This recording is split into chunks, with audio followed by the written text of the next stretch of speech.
Pujangga bilang dari mata turun ke hati, tapi untuk urusan Pilpres mungkin dari debat lanjut ke koalisi. Tanda-tanda ini muncul sejak debat Presiden pekan lalu. Anies dan Ganjar seakan berdiri searah menghadapi Prabowo. Bahkan gestur argumen keduanya pun nyaris sama-sama menyerang Prabowo. Benih-benih yang muncul kala debat nampaknya berlanjut ke kampanye. Di momen ulang tahun ke-51 PDI Perjuangan, Anies memuji sikap Ketua Umum PDI Perjuangan Megawati Soekarno Putri yang berani konsisten menjaga demokrasi. PDIP adalah salah satu partai yang konsisten dalam menjaga demokrasi. Dan Ibu Mega itu penjaga demokrasi yang konsisten, yang berani. Jadi beliau tidak ingin ada pelanggaran-pelanggaran atas konstitusi, walaupun itu mungkin menguntungkan bagi partainya. Jadi ketika dulu ada gagasan 3 periode, kan kalau 3 periode itu artinya PDIP bertambah. Tapi beliau mengatakan tidak, kita taat pada konstitusi. Rayuan Anies nampaknya tak bertepuk sebelah tangan. Sekjen PDI Perjuangan Hasto Kristianto mengaku tengah membangun komunikasi dengan Anies Muhaimin. Kami membangun komunikasi politik, ya tim hukum dari pasangan Ganjar Mahfud dan Bapak Amin, pasangan Amin telah melakukan komunikasi. Bahkan di dalam komunikasi itu kita merasakan bahwa ada kecenderungan kecurangan secara terstruktur, masif dan sistematis. Karena itulah kami membangun komunikasi dan bersama-sama mengantisipasi apapun rakyat yang seharusnya berdaulat. Dua kubu yang terkesan sedang kasmaran ini seakan dikuatkan dengan Wakil Presiden ke-10 dan ke-12 Yusuf Kala. JK bilang koalisi baru biasanya tergantung urutan pemenang parpol di pemilu 2024. Biasanya yang selalu bersatu itu yang nomor 2-nya partai yang rankingnya ya, bukan nomornya, ranking 2 dan nomor 3 biasanya itu. Sehingga bikin koalisi baru. Saya juga dulu waktu 2004 kan banyak partai. Begitu ada koalisi baru, tapi kita tetap menang. Ya tergantung partai masing-masing dan selalu begitu.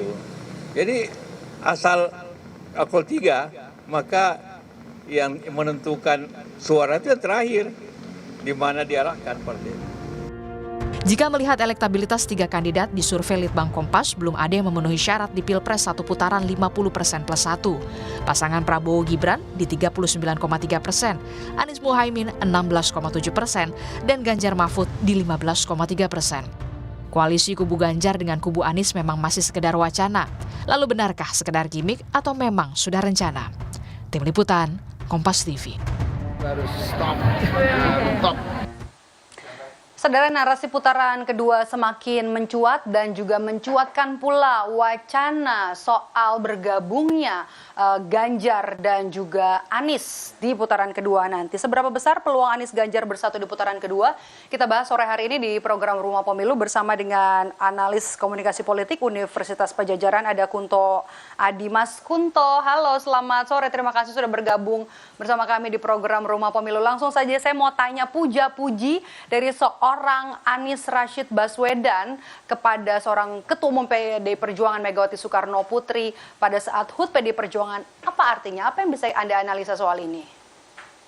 Ya, Mbak Maido, kalau menurut saya Pak Anies itu berpengalaman untuk 2 putaran. Jadi waktu dia Pilkada DKI kan juga 2 putaran, dan dia merasakan bagaimana pendekatan di awal-awal atau bahkan sebelum putaran pertama selesai itu penting.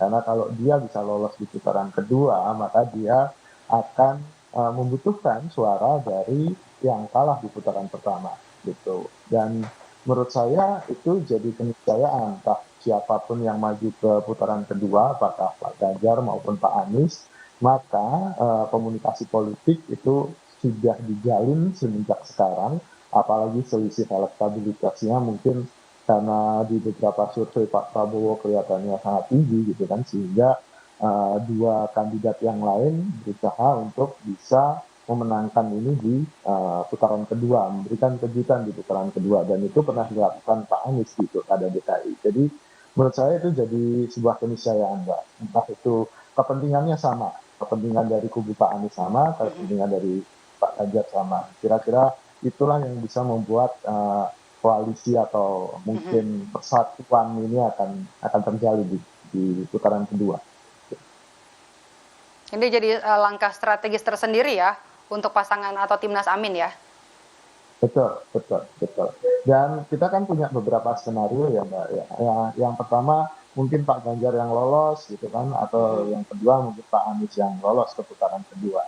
Nah kalau hanya dari suara yang di putaran pertama jelas itu tidak bisa cukup memenangkan putaran kedua. Makanya butuh suara dari yang tidak lolos di putaran pertama kan. Nah, tapi selain soal elit yang berkomunikasi politik, kan ada soal pemilih yang di bawah, di akar rumput. Ini ada problem atau mungkin ada barrier ya antara kemesraan kubu 01 dan 03. Pendukung Pak Ganjar misalnya, terutama yang dari PDIP yang sangat ngefans sama Pak Ahok, itu agak susah untuk memilih Pak Anies nanti di putaran kedua. Walaupun di elit itu sudah terjadi semacam kesepakatan. Ada sejarah antara PDI Perjuangan dengan Anies Baswedan, begitu yang Anda bisa menyebut atau Anda garis bawahi tidak bisa dilupakan begitu ya, Mas Kunto? Ya, betul. Dan itu butuh proses yang lama. Sementara kan untuk putaran kedua kan sudah sangat cepat. Bulan Juni mungkin kita sudah harus nyoblos di putaran kedua. Lalu juga sebaliknya, pemilih Pak Anies itu agak susah pilih Pak Ganjar, karena Pak Ganjar kan dianggap petugas partai dari PDIP kan begitu. Bagi sebagian pemilih Pak Anies Sorry saya potong Mas Kunto, tapi kan Sekjen PDI Perjuangan Mas Hasto bilang sudah membuka komunikasi. Kemudian apakah ini membuktikan kalau kedua kubu ini baik 02 dan 03 lebih mudah bersatu? Anda melihatnya seperti itu enggak?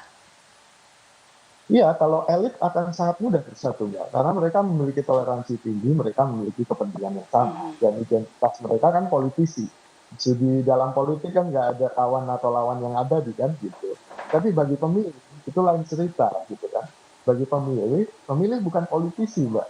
Sehingga apa yang pernah terjadi mungkin di pilkada yang lalu atau di pemilu yang lalu masih kebawa sampai hati sampai saat ini ya. Jadi menurut saya ada perbedaan besar tuh antara politisi dan pemilih gitu. Cuma peluangnya sangat mungkin karena tadi Pak JK cerita soal pemilu putaran kedua nanti tidak ada pileg, tidak ada pemilihan anggota DPR.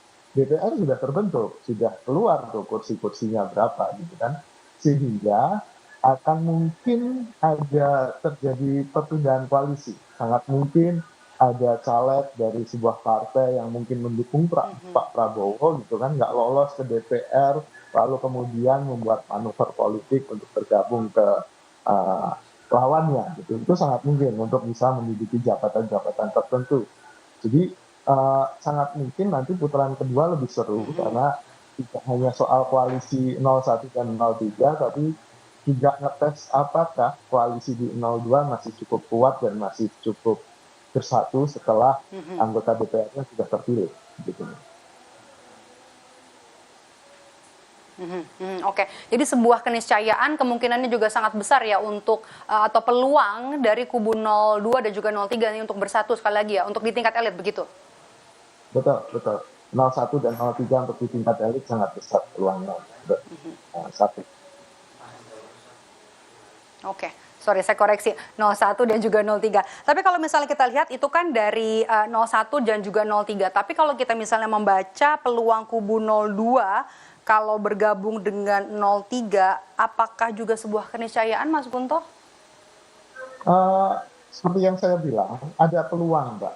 Peluangnya masih ada. Apalagi kan setelah DPR terbentuk ya, mungkin nanti kita lebih besar mana? 1/3 atau 2/3, Mas Kunto? Tampaknya lebih besar 1/3 secara elit, Mbak. Gitu. Tapi untuk pemilih malah mungkin lebih dekat ke 02 kan gitu. Pemilih 03 mungkin lebih tidak sealergi 01 gitu dibanding 02. Oke.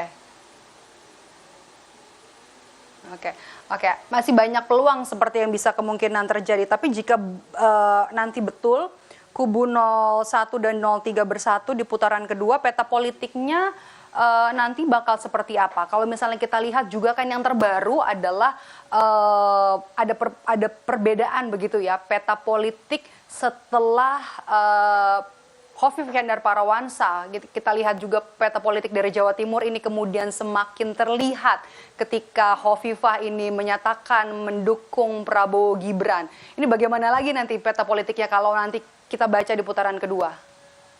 Ya, sebenarnya itu berpengaruhnya sudah dari sekarang, Mbak. Jadi sebagai politisi mereka semua pasti sudah berpikir beberapa langkah ke depan, gitu kan.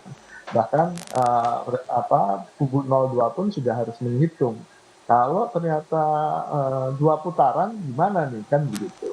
Jadi menurut saya tadi Bu Khofifah, kemesraan Pak Anies dan Pak Ganjar, kubu 01 dan 03 semuanya akan menjadi pertimbangan bagi masing-masing tim untuk menyusun langkah gitu. Apakah kemudian ngotot untuk bisa 1 putaran apapun yang terjadi, tapi kemudian dengan beragam konsekuensi, atau 2 putaran dengan risiko-risiko yang seperti ini. Menurut saya itu pasti akan jadi hitungan-hitungan gitu kan, Mbak.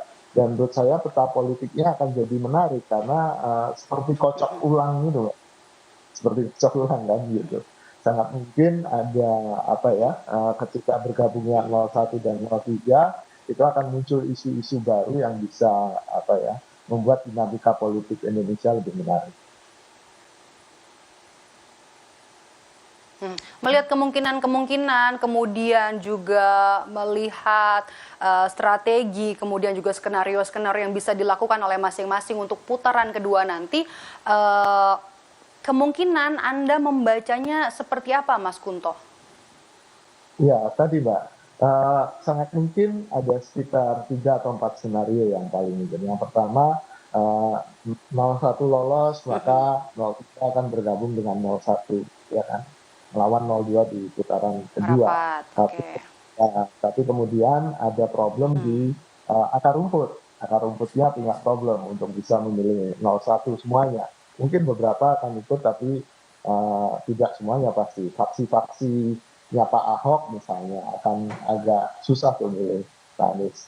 Skenario kedua, ya 03 yang maju ke putaran kedua, 01 bergabung ke 03, lalu kemudian ya sama, akan ada sebagian pemilih dari Pak Anies itu yang agak susah tuh milih 03. Tapi saya yakin kalau dari Cak Imin itu lebih mudah gabung 03 kan gitu. Itu yang kedua.